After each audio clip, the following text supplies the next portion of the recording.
Kannada film Kantara की सफलता ने दैवों या स्थानीय संरक्षक देवताओं की पूजा और भूत कोला के त्योहार को सुर्खियों में ला दिया। यह फिल्म कादुबेटु गांव में स्थापित है, जहां ग्रामीण अपने संरक्षक देवताओं श्री पंजुर्ली और श्री गुलिगा की पूजा करते हैं। जबकि फिल्म में एक काल्पनिक कहानी का इस्तेमाल किया गया था, लेकिन इसमें दिखाए गए स्थानीय देवताओं और त्योहारों को वास्तविक परंपराओं से लिया गया है।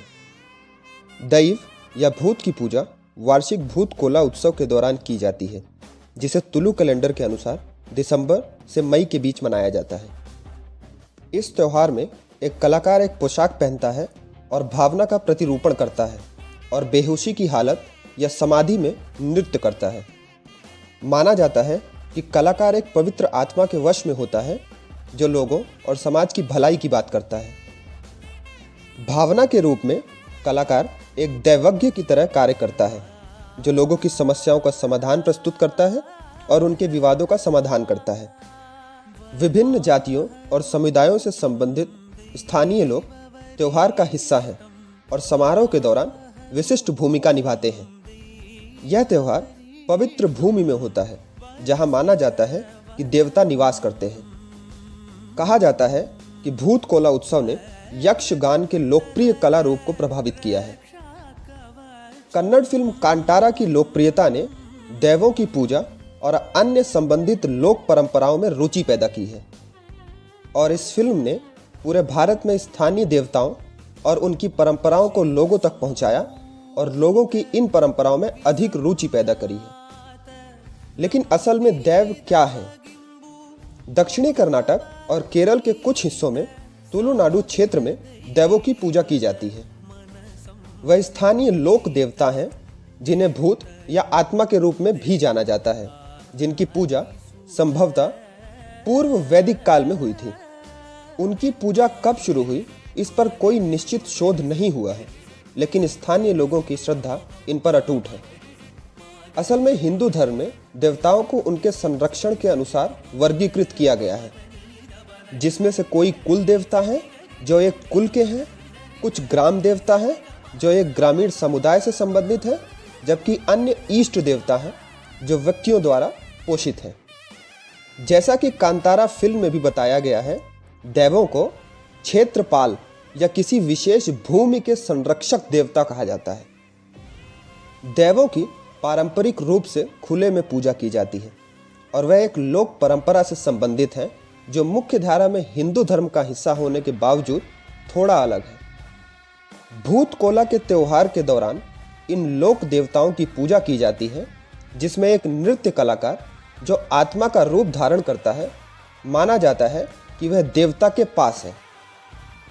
कुछ लोकप्रिय भूत या दैव पंजुर्ली, बोबार्य, पीलीपूता, कालकूड़ा, कलबुत्री या कालबूर्ती, पीली चामुंडा, गुलिगा और कोटी चेन्या है। दैव मूल रूप से एक खुले स्थान में एक पेड़ के नीचे रखे एक असंरचित पत्थर के रूप में पूजे जाते थे, लेकिन सदियों से दैव पूजा के लिए मूर्तियों का उपयोग किया जाने लगा। गुलिगा दैवा के रूप में कलाकार। गुलिगा की कहानी समान है। इसमें शिव जी, पार्वती जी और निर्वासन शामिल हैं। यह माना जाता है कि गुलिगा का जन्म एक पत्थर से हुआ था। यह पत्थर पार्वती जी को राख के ढेर में मिला था, और जब शिव जी ने इसे पानी में फेंका तो इसने गुलिगा को जन्म दिया। गुलिगा को उनकी सेवा के लिए विष्णु जी के पास भेजा गया था, लेकिन उनके विनाशकारी स्वभाव के कारण विष्णु जी ने उन्हें धरती पर आने का श्राप दे दिया। विद्या के अनुसार पंजुर्ली और गुलिगा एक ही भूमि पर लड़े, लेकिन देवी दुर्गा के हस्तक्षेप के बाद अंततः एक युद्ध विराम हो गया। बाद में गुलिगा एक करीबी साथी बन गए और पंजुर्ली के उपासक भी बन गए। इसलिए दोनों दैवों की एक साथ पूजा की जाती है। यहाँ हम दो स्थानीय पंथों का मिलन देखते हैं। गुलिगा दैव की पूजा भूता पंथ के साथ निकटता से जुड़ी हुई है, जो इस क्षेत्र में प्रचलित जीववादी पूजा का एक रूप है। दंतक कथाओं के अनुसार गुलिगा एक कुख्यात डाकू थे जिसने 16वीं शताब्दी के दौरान इस क्षेत्र के लोगों को आतंकित किया था और गुलिगा को एक शक्तिशाली और निर्मम शख्सियत कहा जाता था, जिन्होंने स्थानीय गांवों को लूटा और उनका नाम लोगों के दिलों में डर पैदा करने के लिए काफ़ी था। हालांकि एक दिन गुलिगा को अपना अंत मिला जब वह कोटी चेन्नैया नामक एक स्थानीय नायक के नेतृत्व में योद्धाओं के एक समूह के साथ एक भयंकर युद्ध में मारे गए। उनकी मृत्यु के बाद क्षेत्र के लोगों ने उन्हें एक देवता के रूप में पूजना शुरू कर दिया। यह विश्वास करते थे कि उनके पास अलौकिक शक्तियां थीं और वह उन्हें बुराई से बचा सकते हैं। आज गुलिगा दैवा की पूजा पूरे क्षेत्र के कई मंदिरों में की जाती है, जहां उनके अनुयायी बलि चढ़ाते हैं और उनका आशीर्वाद लेने के लिए विभिन्न अनुष्ठान करते हैं।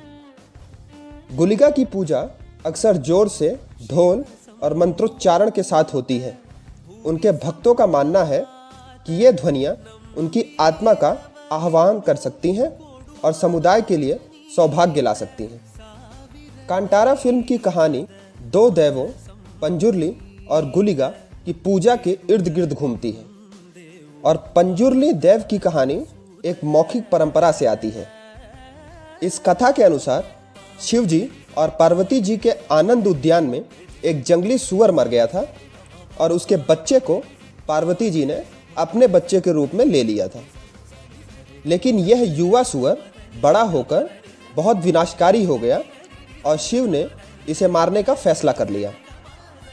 लेकिन चूंकि देवी पार्वती सूअर से प्यार करती थी, इसलिए उन्होंने शिव जी को अपने पालतू जानवर को नहीं मारने के लिए राजी कर लिया और इसीलिए भगवान शिव ने जंगली सूअर को धरती पर भगा दिया और उसे लोगों की रक्षा करने और लोगों से श्रद्धांजलि प्राप्त करने का काम सौंप दिया और इसलिए यह सूअर भूत या पंजुर्ली के नाम से जानी जाने वाली आत्मा बन गया।